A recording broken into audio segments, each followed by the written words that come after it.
Um retrato de corpo inteiro é o que se pode dizer deste programa Vox Populi, gravado por Nelson Rodrigues, pouco mais de 2 anos antes de sua morte, em 1980, quando ainda escreveria apenas A Serpente, encerrando o ciclo de 17 obras teatrais.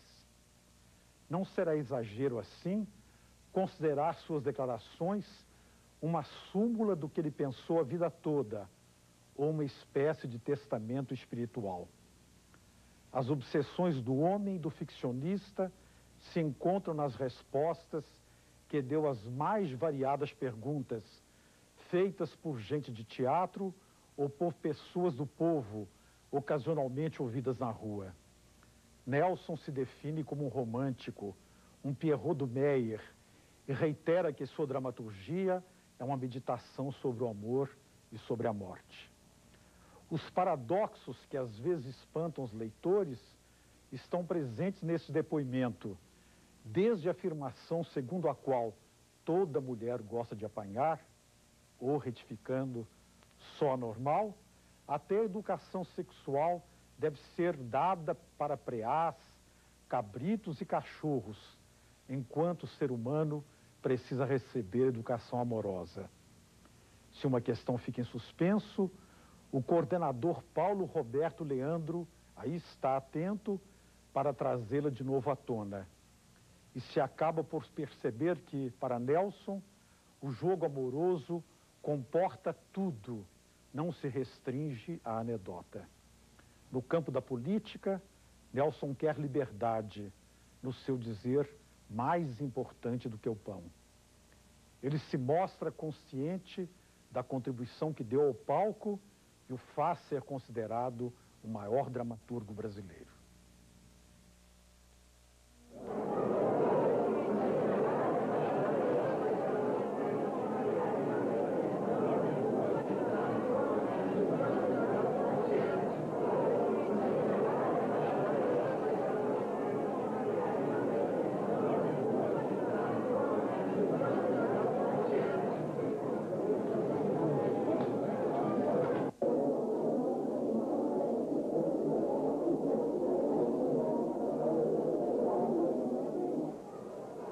Vox Populi volta ao Rio de Janeiro, agora para ouvir Nelson Rodrigues. Nelson, você poderia rapidamente traçar o seu perfil? O meu perfil?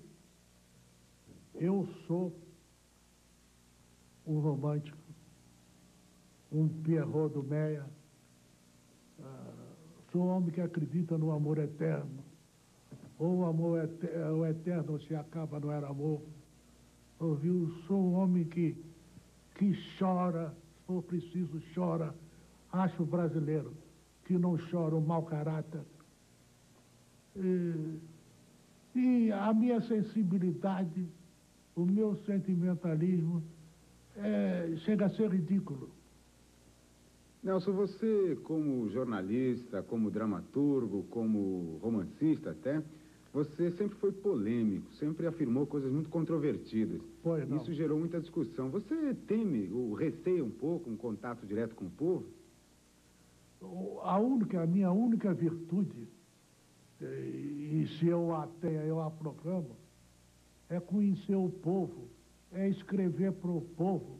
Na rua, o criolão abre os braços para mim e diz: Nelson, meu amor, eu sou o homem que o povo escuta e que o povo lê. Pois bem, isso vai ser possível sentir hoje, em que você é convidado de Vox Populi. Isso é um abismo. A senhora já ouviram falar do Nelson Rodrigues, o dramaturgo? Quem?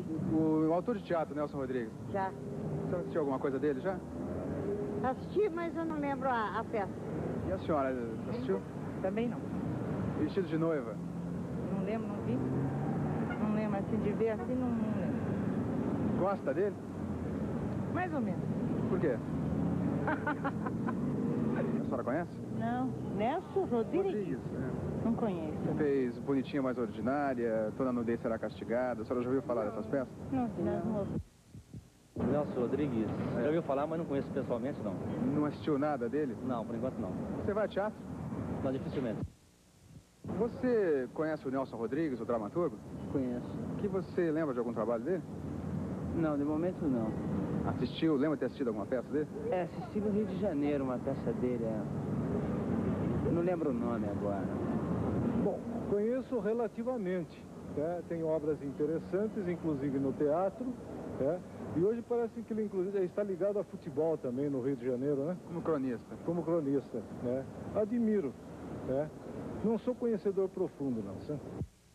Nelson, essa enquete que você viu foi feita numa rua qualquer do centro da cidade. Por acaso é a esquina da Consolação com a Avenida São Luís.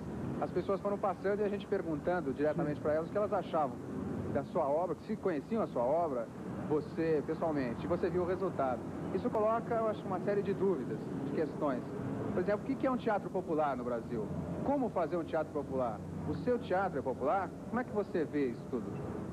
Olha, o teatro, para ser válido, para merecer algum apreço, tem que interessar a todos os públicos, do granfino ao faxineiro. O teatro é popular e ao mesmo tempo granfino e ao mesmo tempo aristocrático, no sentido de que abrange todas as audiências. Eu conheço realmente Nelson Rodrigues, já li algumas obras dele. Só gostaria de fazer uma pergunta. Como foi que ele começou a escrever? Bom, eu comecei a ser realmente Nelson Rodrigues aos 7 anos de idade, na Escola Prudente Moraes, na Tijuca. A professora que mandava a gente escrever sobre uma estampa de vaca, por exemplo, sobre pintinhos, mandou a gente fazer uma história da própria imaginação. E então eu tirei o primeiro lugar com outro menino. O outro menino fez um passeio do Rajá no seu elefante.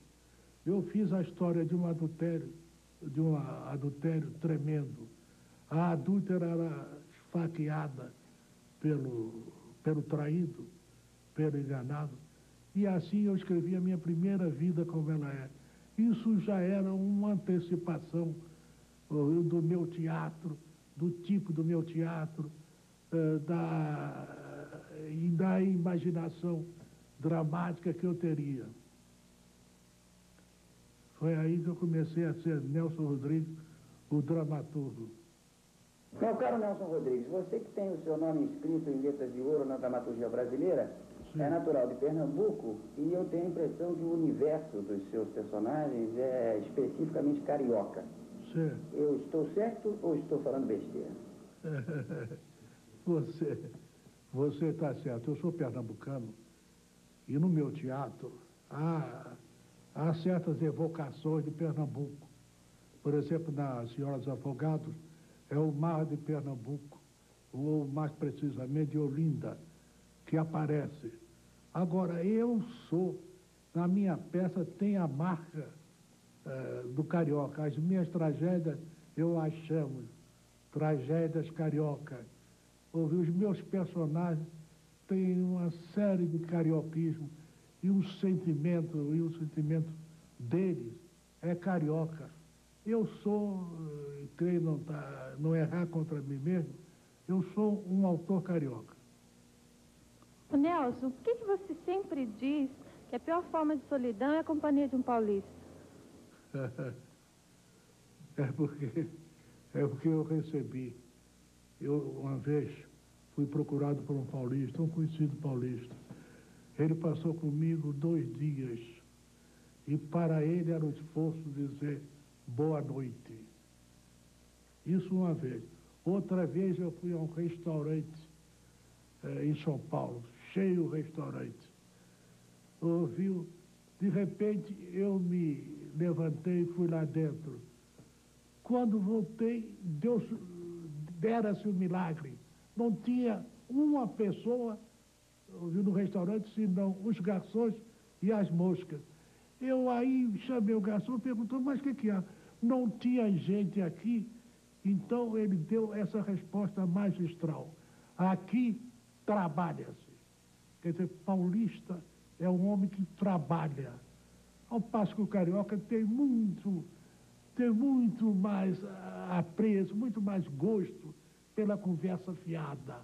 O carioca foi o inventor da conversa fiada. El señor Nelson Rodríguez, nosotros somos de Buenos Aires, Argentina, estamos de paso aquí en Río, queremos hacerle algunas preguntas, ya que hemos leído algunos libros suyos. Pienso de que la pornografía es algo muy especial y le pregunto, ¿por qué usted se ha dedicado a eso, siendo algo muy especial? Bom, quanto ao palavrão, ele quer falar naturalmente do palavrão. Em primeiro lugar, eu não o inventei. O palavrão existia antes de mim, 40 anos antes do Paraíso já existia o palavrão. E depois, todas as palavras são rigorosamente lindas, nós é que as corrompemos. Se eu corrompi alguma palavra, eu peço desculpas. Não tive jamais essa intenção. A pergunta não é especificamente sobre o palavrão, mas sobre a pornografia. A pornografia. Eu não sou um autor pornográfico, absolutamente. E pelo contrário, me chamo de moralista, de feroz moralista. E entre pornográfico e moralista, eu creio que eu sou mais moralista. O único lugar onde o ser humano sofre realmente e paga pelos pecados é nas minhas peças. Eu quero saber por que o senhor apela tanto para o palavrão. Eu não apelo tanto para o palavrão. Hoje, eu não digo palavrão, desde que as mulheres, as senhoras mais respeitáveis, velhinhas de quase 80 anos, dizem palavrões com a maior generosidade, palavrões de uma maneira torrencial. Eu não digo mais palavrões, eu não sei mais dizer palavrão. A minha conversa corrente, no dia a dia, não tem palavrão. Eu suprimi palavrão a partir do dia em que as mulheres passaram a dizê-lo às dúzias.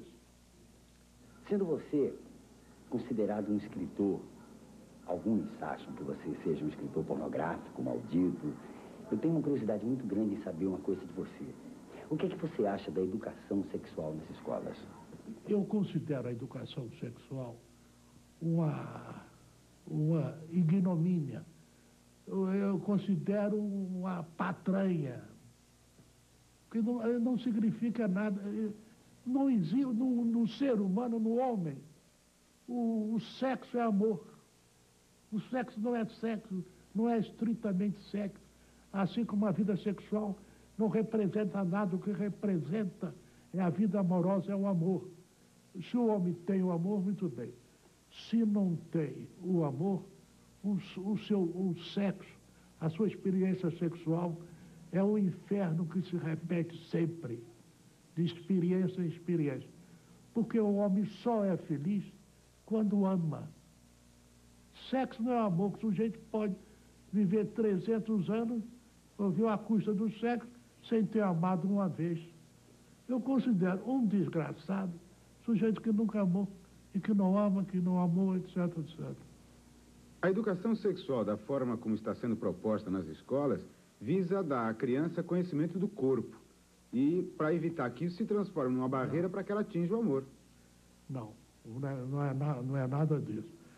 Porque o sexo, como é apresentado na escola, é oferecido na escola, ou a chamada educação sexual, devia ser feito para aprear cabra, cabrito, cachorro, gata de telhado. Isso sim é que precisa de educação sexual.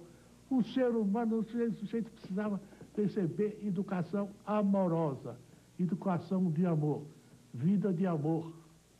E não oferecer à criança, dar à criança a ilusão de que o sexo é amor, de que o amor é aquilo. O amor absolutamente não é aquilo. O sujeito pode amar eternamente, sem ter nada com sexo. O amor platônico, por exemplo, eu considero o amor platônico uma beleza. É uma dessas coisas, ouvindo deslumbrantes, que o sujeito leva na vida, morre levando aquele amor à vida. O amor sem esperança é outra coisa formidável. Você quer, o leitor, o telespectador, quer mais do que ter um amor sem esperança, essa coisa formidável, e que jamais acabará, porque não é testado. O sujeito que ama e que vai para a coabitação, todo dia é um teste, é um risco de vida, é um abismo. As pessoas cavam para a sua vida sexual um abismo. Nelson, eu gostaria de saber se desde a sua primeira peça, Vestido de Noiva, você tem encontrado até agora, atualmente, você tem encontrado muito problema com a censura? Bom, o problema que é o seguinte, a minha primeira peça não é Vestido de Noiva, é A Mulher Sem Pecado. Agora, eu encontrei problema com A Mulher Sem Pecado, foi minha primeira. Não encontrei com O Vestido de Noiva, mas encontrei com Alvo Família, encontrei com Senhoras Afogadas, encontrei com Anjo Negro, encontrei com Boca de Ouro. Aqui, por exemplo, em São Paulo, quer dizer, aí em São Paulo, o Boca de Ouro foi interditado. E depois removeram essa interdição, deixou de valer e a peça foi apresentada. Agora, eu sempre fui olhada pela censura, mais ou menos de alto a baixo, com maior desprazer e desprezo. O senhor é uma pessoa que se posiciona sempre contra as manifestações populares, as reivindicações coletivas, ironizando as passeatas e as pessoas que delas participam. Ora, o senhor é um dos autores que mais sofreu com a ação depredatória da censura. Qual a forma de luta possível que o senhor entrevê contra este mal? Em primeiro lugar, eu não sou absolutamente contra todas as manifestações populares. Eu direi que sou a favor de quase todas. Agora, o negócio das passeatas, a passeata é uma coisa, em primeiro lugar, de um ridículo atroz. Eram os filhos da grande burguesia. Nunca houve na passeata, nunca foi visto na passeata um negro. As passeatas eram granfinas, eram os gozadores. Agora, e esses gozadores, ainda tinha o pior mal desses gozadores, é que eles não falavam do Brasil. Eles falavam de Cuba, falavam do Vietnã, falavam do Terceiro Mundo, falavam de qualquer coisa. O Brasil não existia para eles. A rua do ouvidor não existia para eles. Eles pichavam em Cuba, Vietcong, está toda a parede. Agora, brasileiro, não botava brasileiro nas paredes. Achavam que o povo do brasileiro não é digno de pichar uma parede. Então, eu sou contra, são as manifestações falsamente populares, só isso. Agora, a pergunta indagava também de você, Nelson, que forma você vê de luta contra a censura? Contra a censura? Eu acharia, a censura só tem um sentido, é o da impropriedade. Ela diz, garotos, quer dizer, autoridades no assunto, diriam, impróprio até 12 anos, impróprio até 14 anos, impróprio até 15 anos. Porque vamos admitir, isso é o máximo que eu posso admitir, é que certas peças não devam ser vistas por menina de 12 anos. Compreendeu? Aliás, eu acho que as minhas, mesmo as mais violentas, deviam ser assistidas por adolescentes, pelo menos por adolescentes, para que a adolescente tenha uma visão da vida. Nelson Rodrigues, o que você quer dizer com padre de passeata e freira de minissaia? Minissaia. é que realmente apareceu, nasceu, desabrochou na vida brasileira, na comunidade brasileira, nasceu a freira que, na ocasião, vestia minissaia. Saía dos seus, deixava os seus atos e vestia minissaia, e assim saía. E parecia tudo na vida, menos minissaia. E Padre Passeato é o antirreligioso, é o anticatólico, é o anticristão, é o gozador, é o exibicionista, é o sujeito que há muito tempo não vê Deus.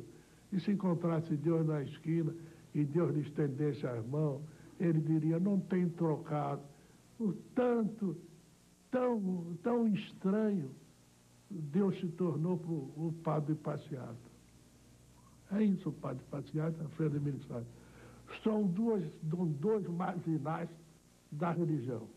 Senhor Nelson Rodrigues, o senhor foi um grande amigo e um grande admirador do grande escritor católico Gustavo Corsão.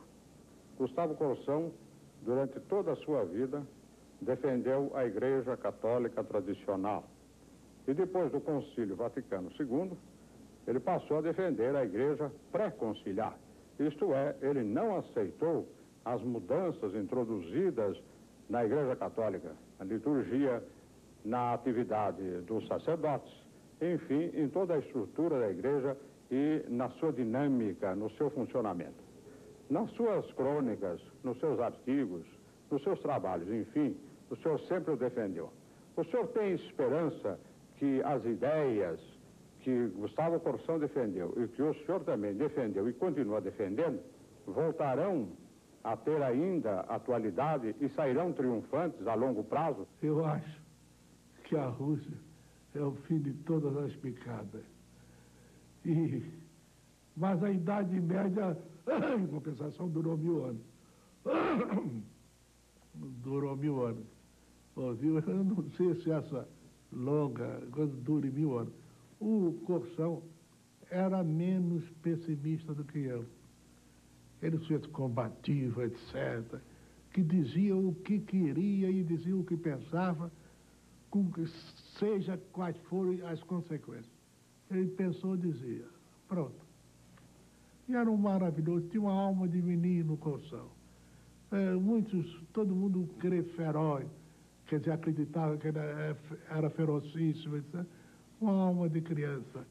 Eu vi o Corsão, muitas vezes conversa comigo, soluçando, conversa comigo na maior intimidade, soluçava, eu o vi soluçando como menino.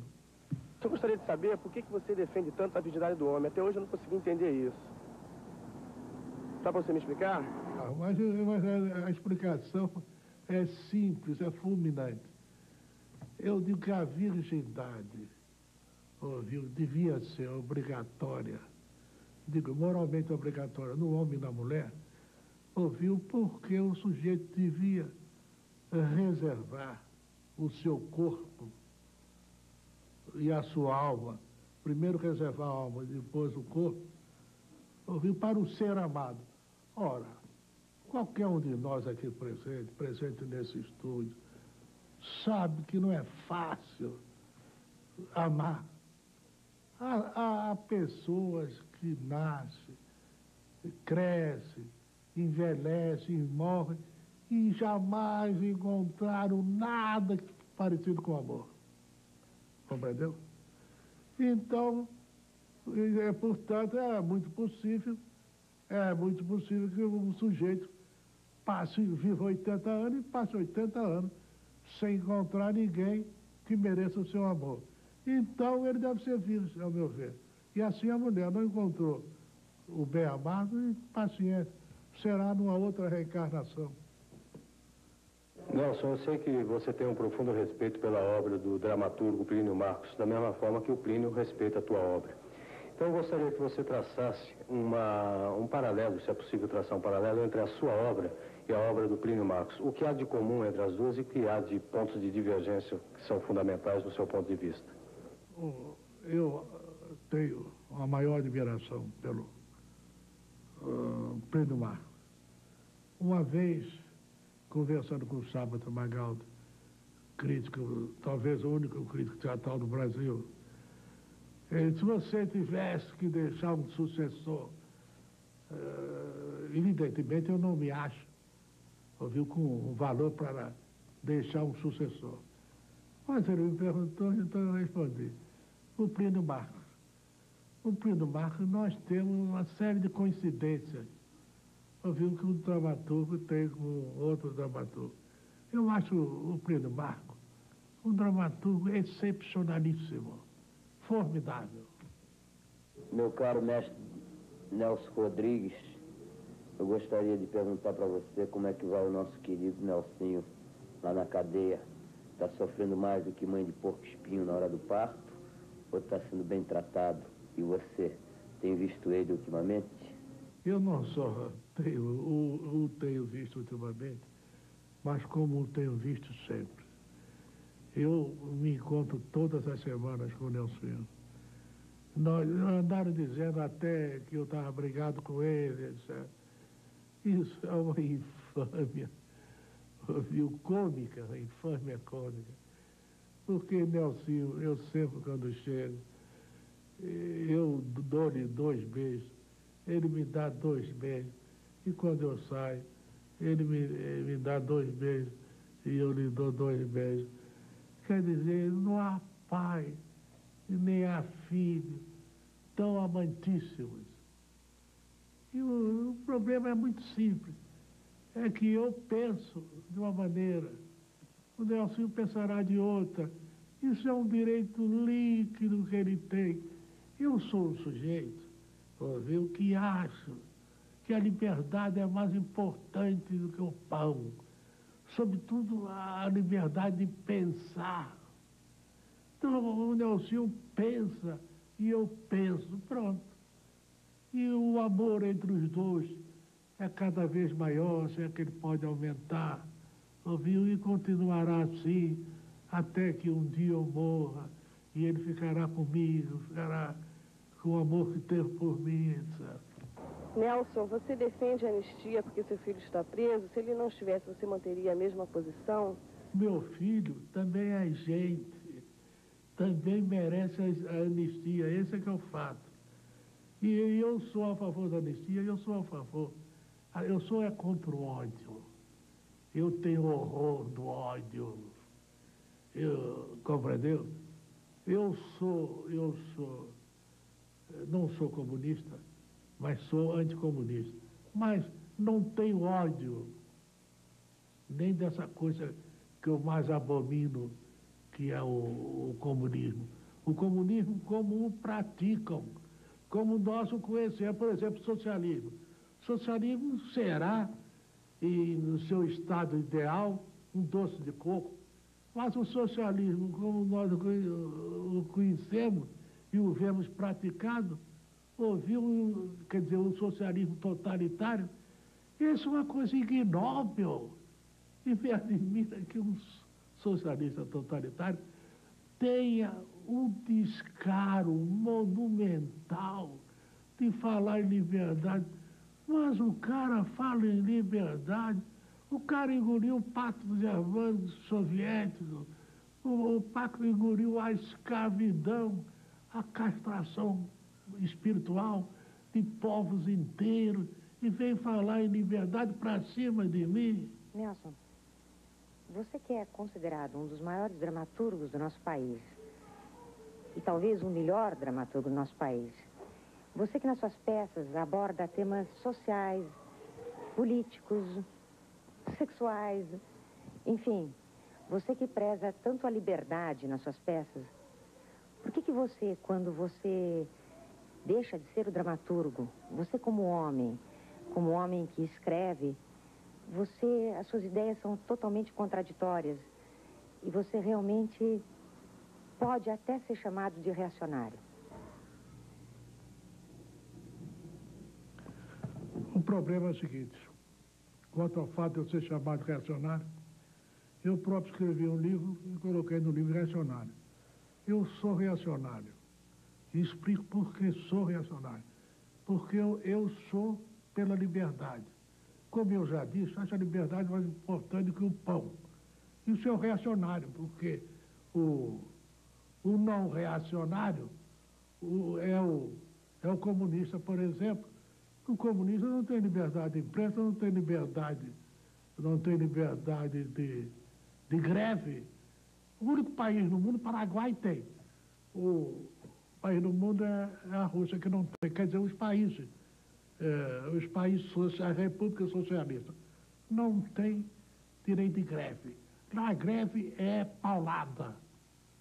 E liquida sumariamente. E seria de achar graça uma tentativa de greve na Rússia. É coisa cômica, né? Que um sujeito se lembra de fazer greve na Rússia. Agora, e nem liberdade de imprensa, porque lá na Rússia foi um jornalista americano lá, visitou as oficinas, etc., achou muito bonito tudo, e disse, agora eu queria ver a redação. E aí é que ele soube, caiu-lhe a cara no chão, ele soube que os jornais da Rússia não têm redação. Redação para quê? Para escrever, o negócio já vem escrito. Para pensar, o negócio já vem pensado. E, portanto, não tem. Quer dizer, são os caras que querem isso, fazem disso o seu ideal, que me chamam de reacionário. São os gaiatos. Os gaiatos. Nelson, o que a sua cabra diz da política atual? Se é o óbvio ululante ou não? O que eu digo é o seguinte. A política atual, espero eu, que se desenvolva até o Estado do Direito, eles falam tudo, liberdade, eu quero a liberdade. E vou ficar dizendo isso o resto do programa. Quero liberdade. Até o fim vou repetir isso. Se vocês não me deixam pensar em outra coisa, eu digo que a liberdade é mais importante que o pão. Pronto. Nelson Rodrigues, essa pessoa que lhe fez a pergunta usou uma expressão que você consagrou, o óbvio ululante. Pois não. Recentemente você criou outra, os cretinos fundamentais. Como é que essas expressões vêm à sua cabeça?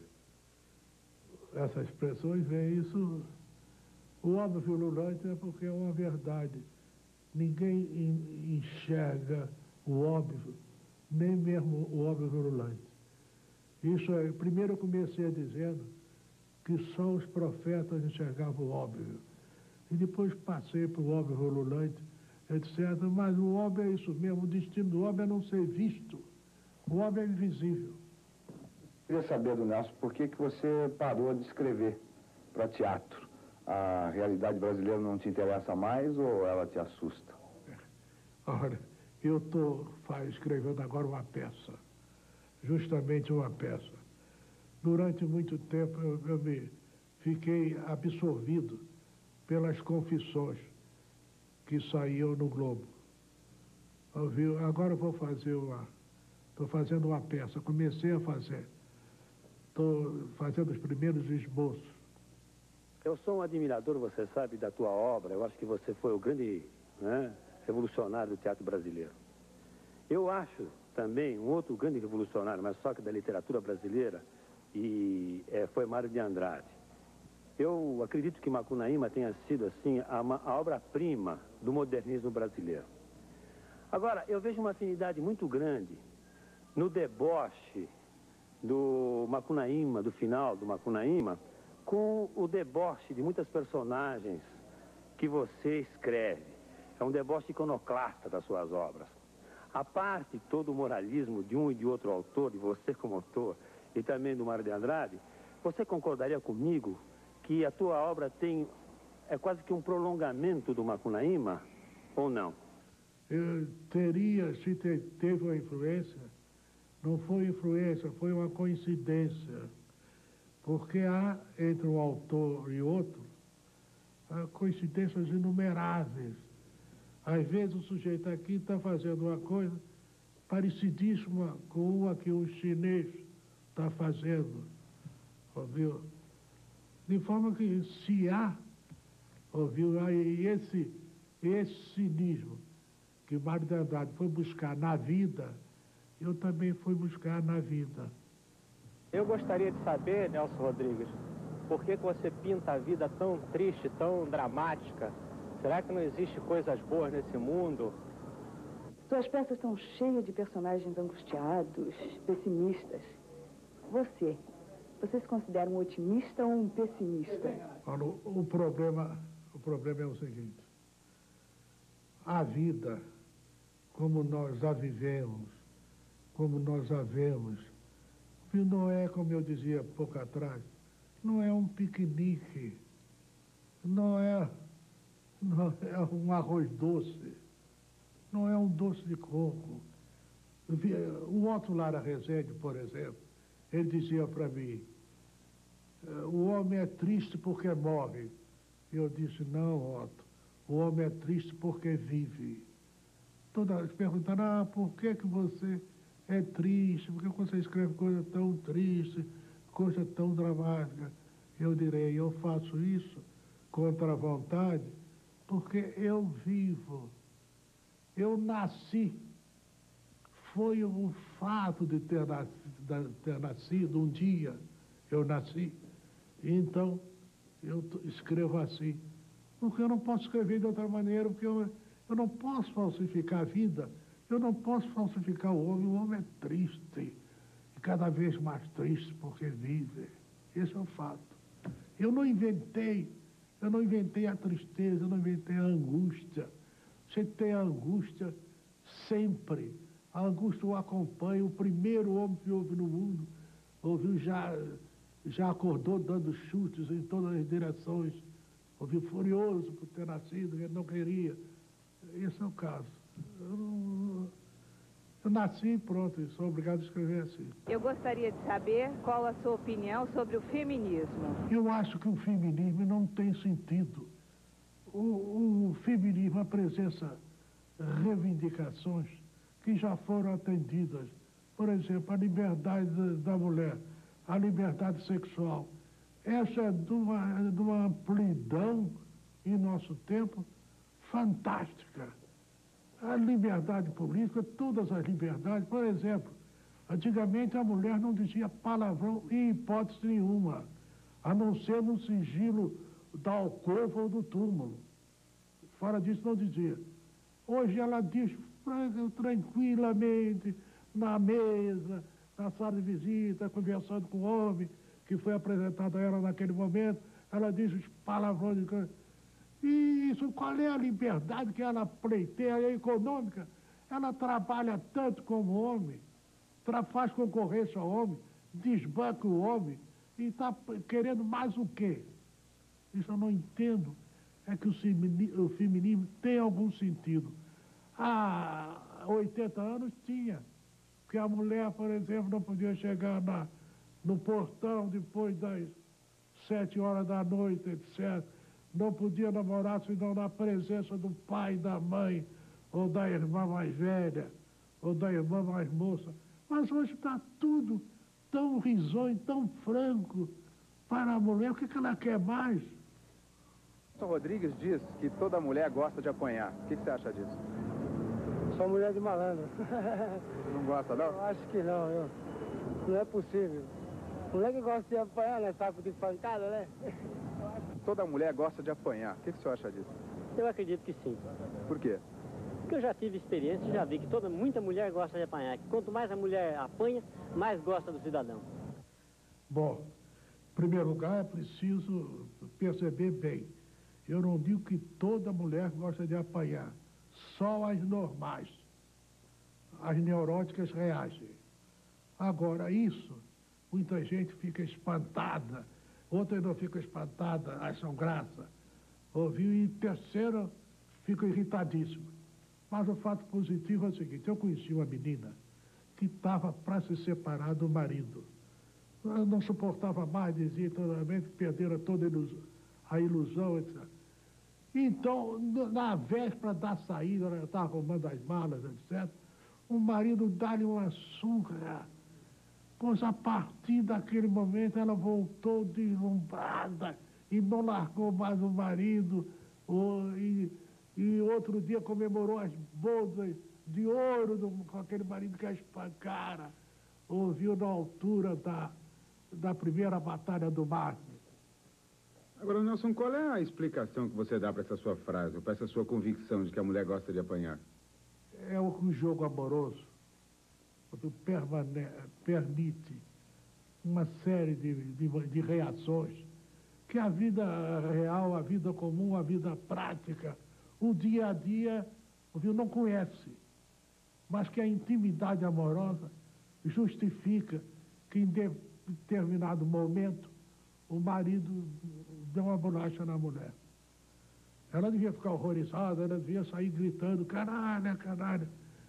Mas isso, em quantos casos? Eu contei o caso desse casamento que se refez porque a mulher levou uma surra. Eu simplesmente estou registrando aqui o fato e outros fatos. Eu poderia fazer aqui uma estatística de fatos da vida real, etc. Mas o que importa é um jogo amoroso. O jogo amoroso comporta tudo, as coisas mais incríveis. Tudo é possível quando se gosta. Quando a mulher gosta, quando o homem gosta, tudo é possível.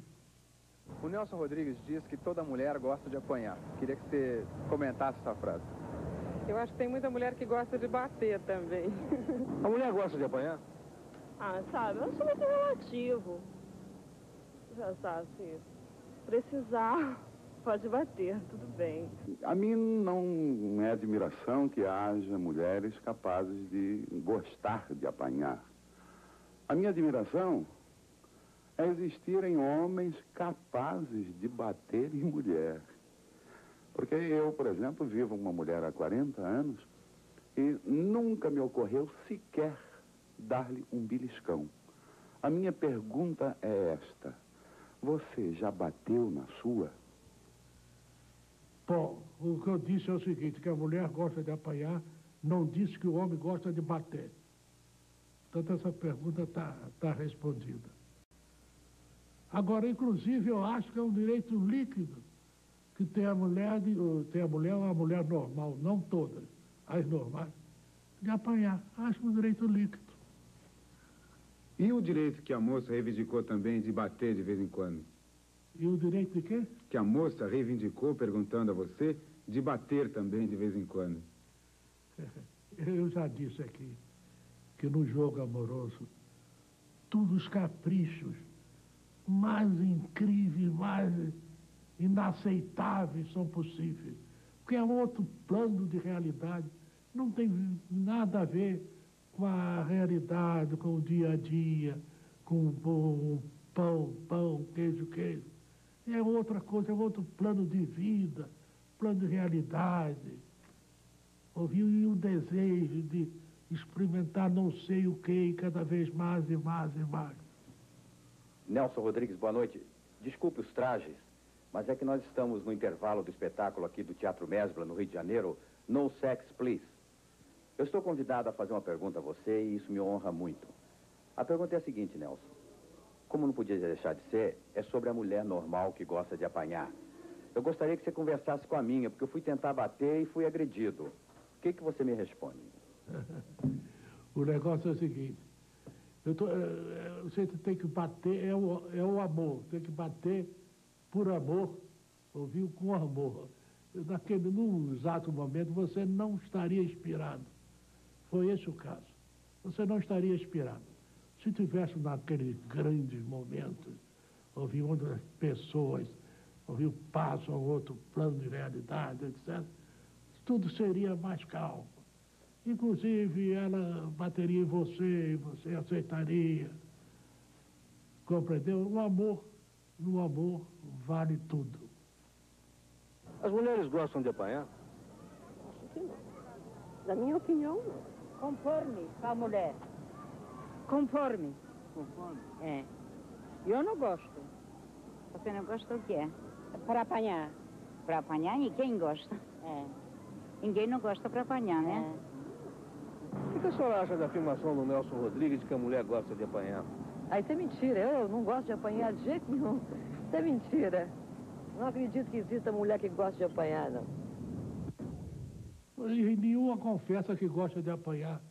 Porque um dos charmes dessa pancada de amor dessa violência amorosa é que nenhuma mulher confessa. A mulher ou raramente confessa, algumas confessam. Mas uma grande parte diz que não, que jamais, não sei o quê, leva na brincadeira, ou então, se for neurótica, fica furiosa. Essa pergunta feita a uma neurótica, ela reage logo ali. Eu só te digo uma coisa, eu não sou mulher de malandro, tá? Eu detesto apanhar nos dois sentidos, físico e moralmente. Muito chato, sabe?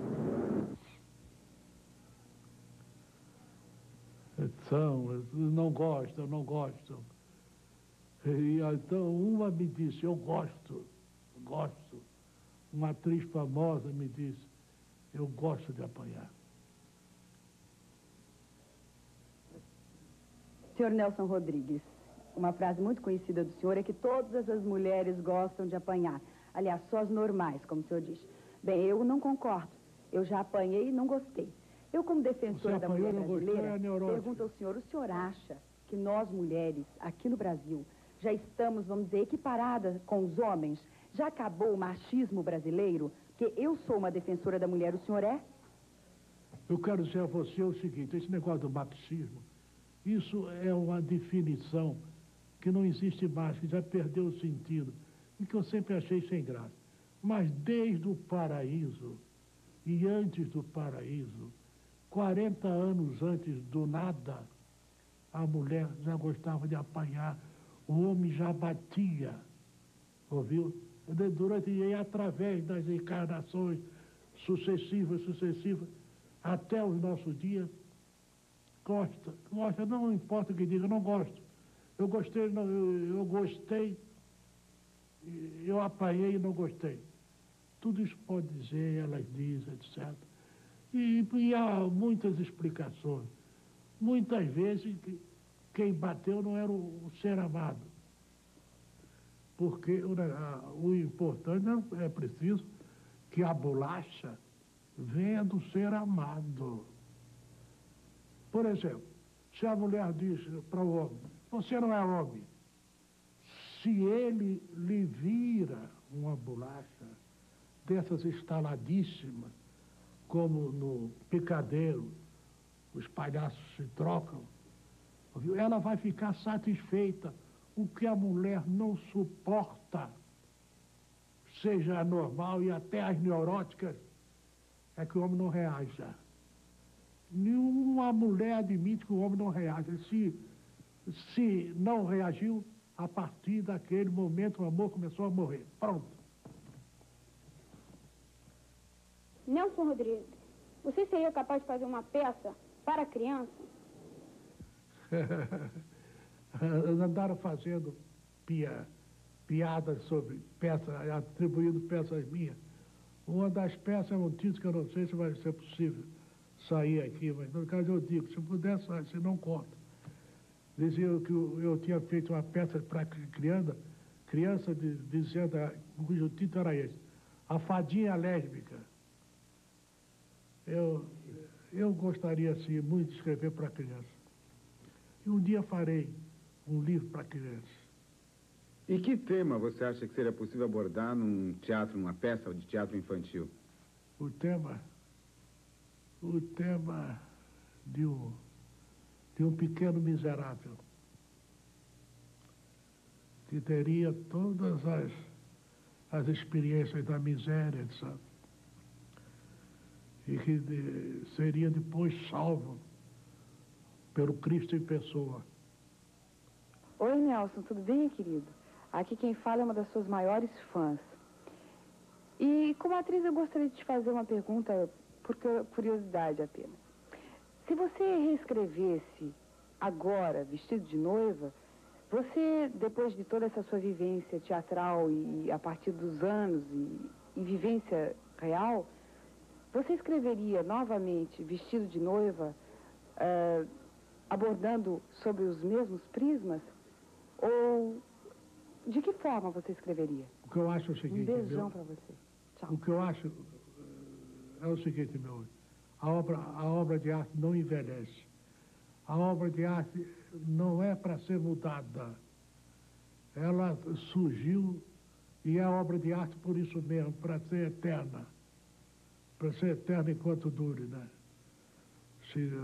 Segundo, alterando um pouco o verso do Vinícius. Isso, o Vestido de Noiva, eu acho o Vestido de Noiva inteiramente válida. Ela foi levada recentemente, ouviu no Rio de Janeiro, um sucesso total de público.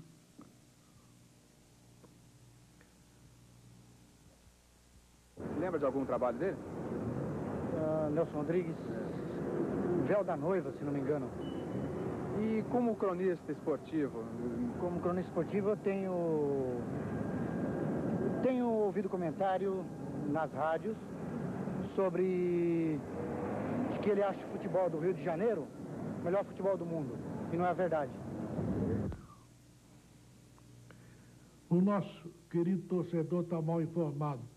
Não é o futebol do Rio de Janeiro que é o melhor do mundo. É o futebol do Brasil. Futebol do Rio, futebol de São Paulo, do Rio Grande do Sul, do Brasil inteiro, é o melhor do mundo. Só os cretinos fundamentais é que não acham assim. O sujeito querendo saber se o sujeito é cretino fundamental ou não, pergunta: futebol brasileiro é o melhor do mundo? Ele aí dirá, se for cretino, não, não é o melhor do mundo. Pronto, é o cretino já definido por si mesmo. A gente se encontra toda semana na página 2 da edição de esportes do Jornal da Tarde, e há tempos eu quero lhe fazer esta pergunta. No passado, o crioulo jogador de futebol era um marginal, mas você colocou sobre seus ombros um manto real, ungiu com adjetivos santificados e imortalizou muitos desses doces crioulos seus. Lembro-me que o cronista Nelson Rodrigues transformou em verdadeira tragédia grega as mortes de Maneco, o Saci de Irajá, Fausto, a Maravilha Negra. Por que o dramaturgo Nelson Rodrigues jamais se socorreu do cronista esportivo Nelson Rodrigues para aumentar o espectro de sua dramaturgia, acolhendo esses seus crioulos imortais, trágicos e doces? Olha aí, o nosso amigo, você, meu amigo, está sendo uma negra injustiça comigo. Eu tenho uma peça afarecida que trata justamente de um torcedor de futebol, que era vascaíno, que termina a peça dando um casaca, ouviu, em honra do Vasco. E que é uma peça, é uma das minhas melhores peças, considerada uma das minhas melhores peças, e é o Vasco, e trata de um jogo, o final Vasco e Fluminense, se não me engano, é a decisão do título. Pois é, eu já me socorri do cronista esportivo que há em mim. Mas a questão, Nelson, pedia a você que explicasse por que você nunca usou o personagem jogador de futebol como um dos protagonistas, um dos personagens das suas peças. Bom, eu usei o torcedor, mas eu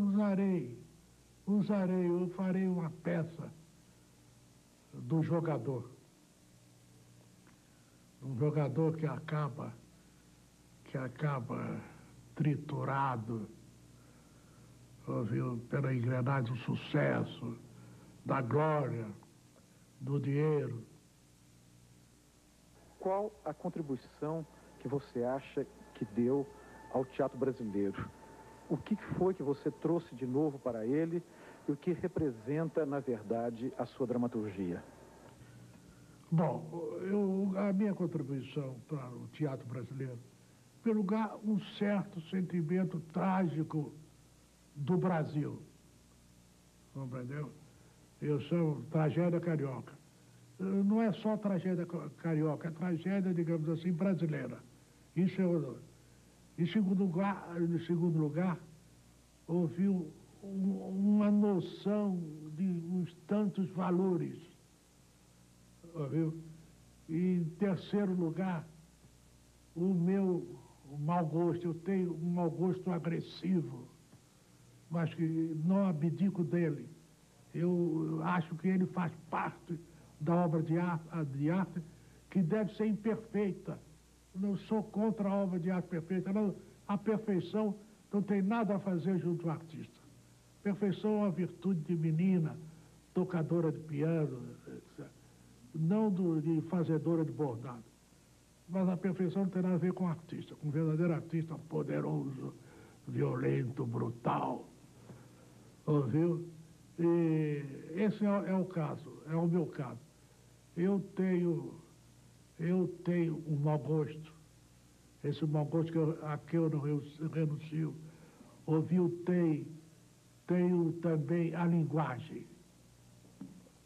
Certa vez, o Carlos Lacerda disse que a grande contribuição de Vestido de Noiva, a seu ver, era a linguagem. De fato, eu acho que é importantíssima na minha obra a linguagem. A linguagem que eu uso, quer dizer, a palavra viva, úmida, suada, a palavra captada na hora, ouviu, em todo o seu poder, sua potência poética, dramática, auditiva. São essas as minhas contribuições. Ao Sábato Magaldi, que é o maior crítico teatral do Brasil. Eu estou chegando agora para viver os veranistas aqui no Teatro dos Quatro. Estou chegando profundamente tocada, porque estou vivendo na televisão um personagem que eu sinto muito rodriguiano, que é uma novela do Gilberto Braga, o Dancing Days. E acabei de ler um capítulo sobre a morte. A morte é uma coisa muito marcante na tua obra. Eu queria que você me falasse da tua relação com a morte. A morte, eu disse certa vez que a minha obra é uma meditação sobre o amor e sobre a morte. Desde garoto que eu sou um deslumbrado pela morte. Antigamente se usava enterro puxado a cavalo com crepe, penacho. Eu achava aquilo lindo, fabuloso. O porteiro tinha uma cartola. Uma vez um porteiro ouviu que não comia desde a véspera, nem café pequeno, o porteiro caiu. Então foi levar o porteiro correndo, na hora saiu o enterro, lá o defunto esperando, furioso, levaram o porteiro, lá o cocheiro, lá para dentro. Ele disse que eu estou com fome, deram a ele um prato fundo de feijão com arroz, ele comeu, de repente vira-se para a tua, pergunta, tem uma pimentinha? Isso era a morte para mim. Mas essa coisa formidável, aquela coisa férica, ouviu? Aquelas chamas todas, aquelas luzes. Tudo isso eu achava formidável quando era garoto. Isso, o meu teatro está todo ele varado de círios. Nelson Rodrigues, dramaturgo, como você sentiu esse contato, essa conversa direta com a voz do povo que foi proporcionada por Vox Populi? Olha, eu gosto, assim como eu não acho que o povo não é um gênio, ao contrário do que os gaiatos acham, eu gosto muito do povo. Acho que o povo, ela merece amor, não merece admiração, não merece que a gente se faça dirigir por ele, porque ele não pode dirigir, coitado. Mas ele é para ser amado, nós temos que amá-lo. Ouviu? Amar e fazer tudo por ele. Ouviu? Evidentemente não vai dizer, não, porque o povo, tudo isso, essa gente está querendo mais um voto. Mas eu acho isso. Eu gosto muito de falar com o povo. Eu entendo, inclusive, o povo. Eu entendo a língua do povo. Eu entendo a alegria do povo. Eu entendo a tristeza do povo. Eu me lembro de um criolão. Eu ia para o jogo, passei no café, um sol tremendo de rachar catedrais. Ouvi, de repente, veio aquele crioulo, suadíssimo, esculpido em suor e cheiro. Ele chega junto de mim e me dá um abraço. Nelson Rodrigues. Isso, para mim, isso me gratifica, isso me compra. Eu sou um sujeito, meus amigos, que um bom dia me compra. Boa noite, que coisa linda é uma boa noite. Num dia que a gente conseguir dizer boa noite com amor, não a coisa mecânica, não a coisa convencional, mas uma emanação de amor. Quando esse cumprimento tiver uma emanação de amor realmente sentido, amor arrancado das entranhas mais profundas, então o homem estará salvo. Agora, o homem dizendo bom dia, como quem diz, e ao mesmo tempo pensa, ora vai pro diabo que te carrega, isso, enquanto houver isso, houver essa dualidade do bom dia por fora e do bom dia por dentro, nós estamos mal, muito mal. Mas achei formidável essa conversa com o povo.